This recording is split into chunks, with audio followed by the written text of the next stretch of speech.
இப்படி சென்டராக எடுக்கணும். எடுத்து சொருகிக்கணும். நம்ம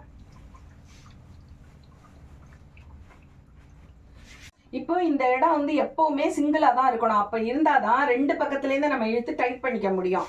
இப்போ இது எவ்வளோ லூஸ் இருக்கோ அதை வந்து பேக்கில் கொண்டு வந்து கொஞ்சம் அட்ஜஸ்ட் பண்ணி இதை பேக்கில் இழுத்து இங்கே கொஞ்சம் சொருகிடலாம்.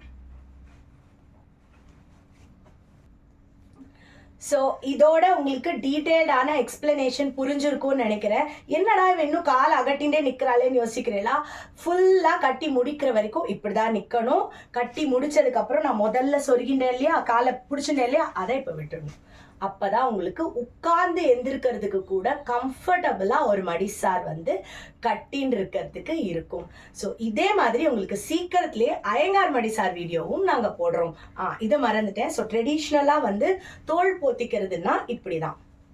எந்த மகாபெரியவாலாம் நீங்கள் போய் நமஸ்காரம் பண்ண போனேன்னா இப்படி தான் போத்திக்கணும்.